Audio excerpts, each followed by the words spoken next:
So today let us start the chapter Modes of Nutrition in Plants. So what are the modes or types of nutrition in plants? The mode or nutrition of plant can be divided into two types, the autotroph and the heterotroph. Autotroph are the ones who can prepare their own food, and all the green plants naturally comes under autotroph. And heterotrophs are the ones who cannot prepare their own food and need to depend on others for their nutrition, for or to obtain their nutrition. So I can say that heterotrophs directly or indirectly obtain the nutrition from autotrophs, and they are mainly of four types: parasitic, symbiotic, saprophytic, and insectivorous. The heterotroph mode of nutrition is also known as the spatial type of nutrition. Now, how do autotrophs prepare their food? See, autotrophs means the green plants take sunlight, they take sunlight, they take carbon dioxide from the air and water from the soil to produce the food called glucose. That is the carbohydrate, the monosaccharide unit of carbohydrate, glucose. And the oxygen evolved is being released in the air. The process by which the plants prepare their food is called photosynthesis. Now, the main mechanism we will learn in the photosynthesis class. Now, we will know who are the main parts of the plants. Leaves are the main parts of the plant who takes place, where photosynthesis takes place. So leaves can be said as the kitchen of the plants. So leaves are called the kitchen of the plants. And who inside the kitchen actually works? See, the chlorophyll. The chlorophyll are the ones who absorb the sunlight and helps in the process of photosynthesis. See, this is the internal structure of the leaf, or the transverse section of the leaf. This is the upper epidermis, this is the lower epidermis, and they are covered by the layer cuticle, which help the cells to prevent from any kind of external injury. And this is the mesophyll layer. It consists of mainly two cells. See, these are the palisade mesophyll and these are the spongy mesophyll. And these cells are parenchymatous in nature. So you can also say this as palisade parenchymatous cells and spongy parenchymatous cells. Okay, and see this dotted structure. These are the chlorophylls who actually absorb the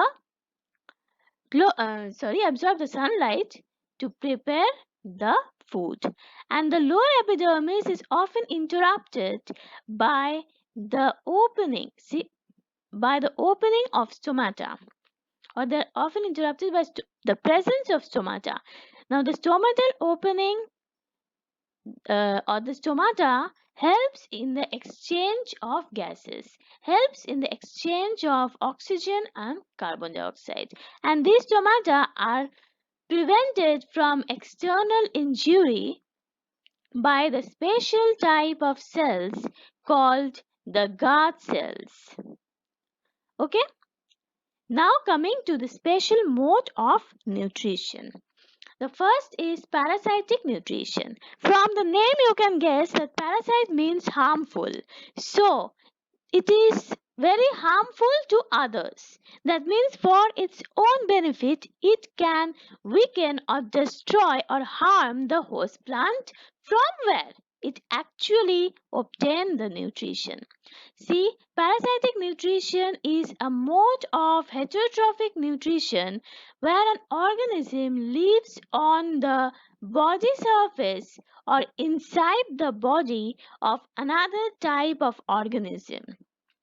The parasite obtain nutrition directly from the body of the host. The parasites obtain nutrition directly means through sucking it obtain the nutrition from the host plant. But as it is parasitic in nature, I can say it destroy the plant. See, the example of parasitic plant is Cuscuta. Cuscuta is a parasitic plant. It has no chlorophyll and cannot prepare its own food by the process photosynthesis. Instead, it grows on the other plants using their nutrients for its growth, and as a result it weakening the host plant, and as a result it weaken or destroy the host plant. So, the organisms which depend on the other organisms are the host. For food are called parasites. Now, parasites are dependent on other organisms, and those are the host of those parasites. Clear? Now, parasites can be of two types, ectoparasites and endoparasites. As you know, ecto means outer and endo means inner. So, ectoparasites live in the outer surface of the host and endo inner. So, ectoparasites. Ectoparasites are the parasites that live on the outer surface of the host and are generally attach themselves during feeding. They actually grow on the host plant but actually attach themselves towards the host plant when the need of nutrition is required or during feeding.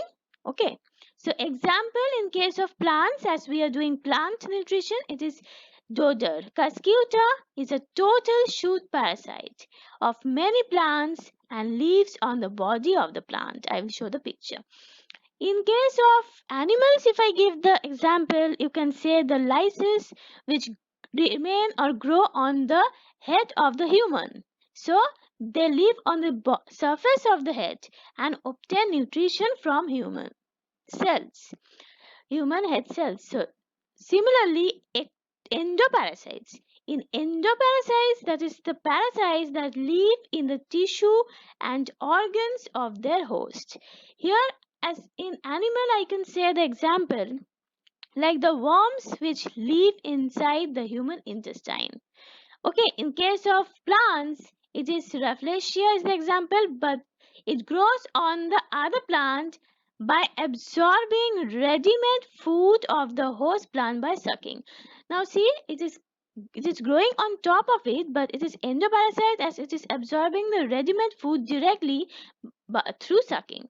As a plant or the flower or the plant cannot grow inside the other plant, right? So this is the dodder, the example of ectoparasite. See on the host plant shoot, it is growing and attaching for its need of nutrition. And this is Rafflesia, which is the example of endoparasite, and it is also growing on the host plant and sucking its ready-made nutrition for its own growth and development. Now moving to the next nutrition, that is saprophytic mode of nutrition. See, the mode of nutrition in which organism obtain nutrients from dead and decaying organic matter is called saprophytic nutrition. So this is saprophytic nutrition which actually grow on dead and decaying matter, and it obtain its nutrient from that decaying organic matter.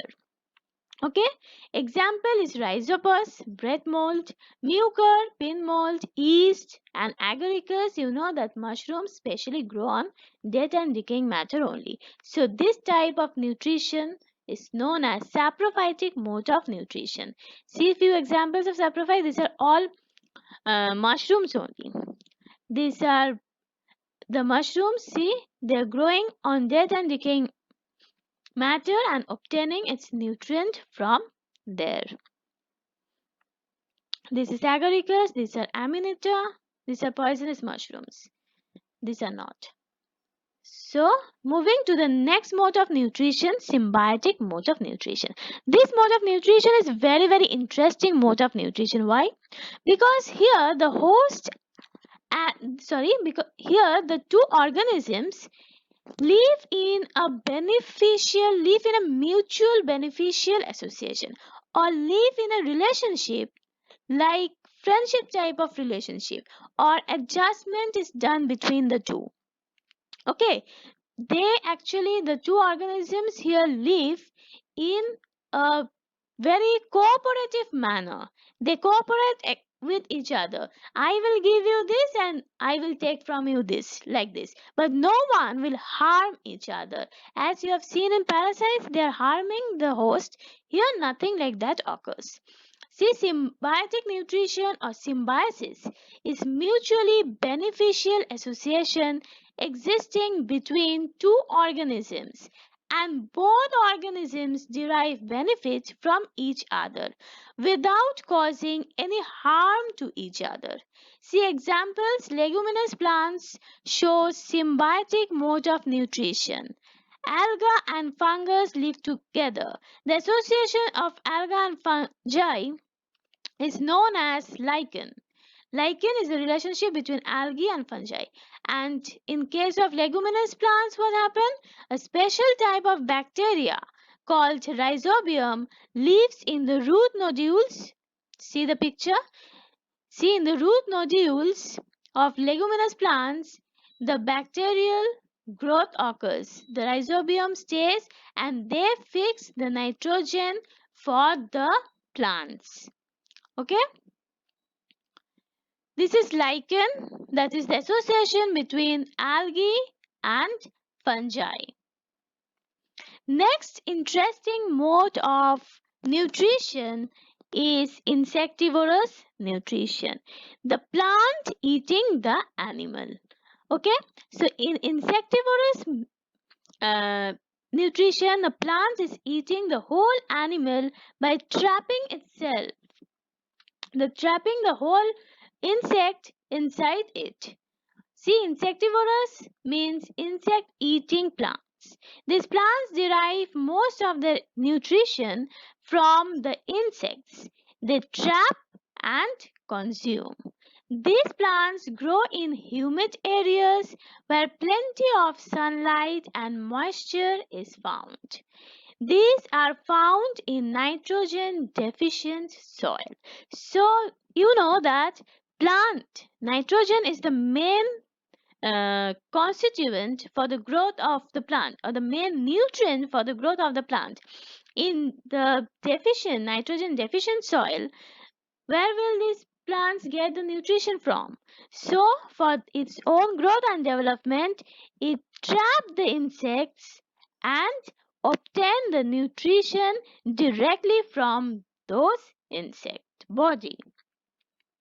That is why they grow on the nitrogen deficient soil. So that is why they trap and digest insects to absorb nutrients. Example: Drosera, Venus flytrap, Nepenthes. The common name of Nepenthes is pitcher plant, and common name of Drosera is sundew plants. See, this is Drosera. This is pitcher plant. When the insect come and sit here, it's slippery in nature and it slips down inside the vessel. These two are the Venus flytrap. When the insect come and sit on the leaf, it gets entrapped by the leaves. Like this, leaves get closed. Now for this, how do insectivorous get its nutrition? There is a very interesting video. See the video, you will get the more clear idea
hope the video gave you the clear idea of how do these insectivorous trap the insects.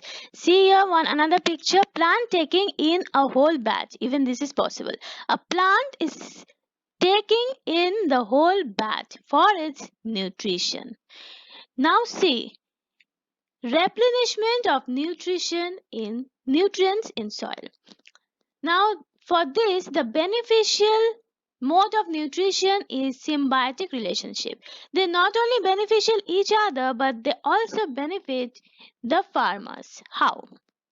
See, some fungi live in the roots of the plants, and the roots of the plant provide the shelter and nutrition for those fungus, while fungus provide important nutrients to the plant.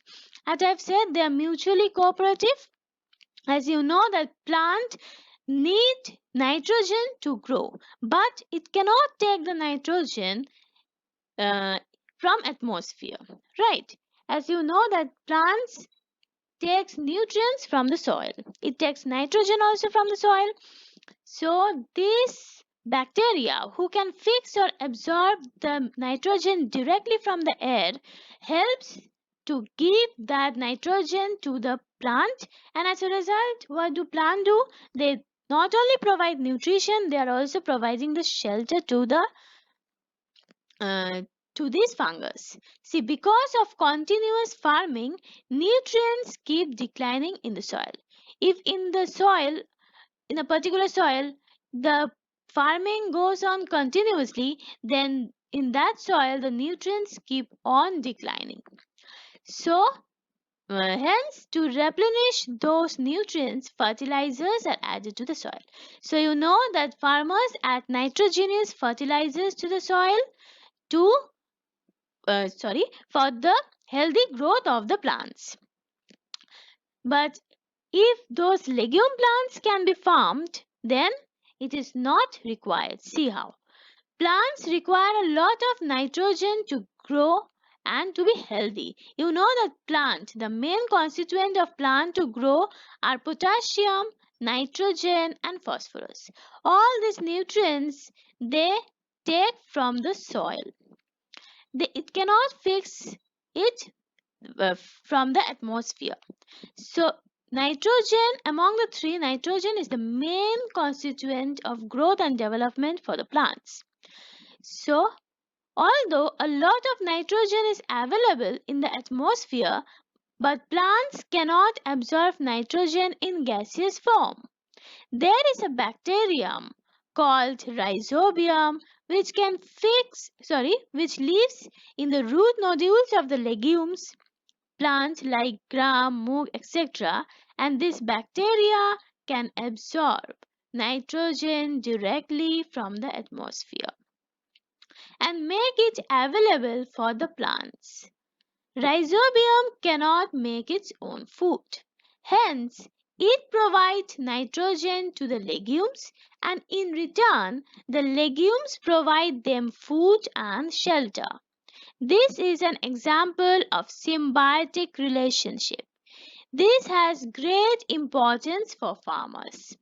Why? Because fields in which leguminous plants are grown from time to time do not need addition of nitrogenous fertilizers. So you can see how the symbiotic relationship or the symbiotic mode of uh, nutrition is ultimately helping the farmers also. And not only that, because there is no need of additional sorry because there is no need of additional um fertilizer to be added in the soil, and in this way it replenish the declining nutrient soil also.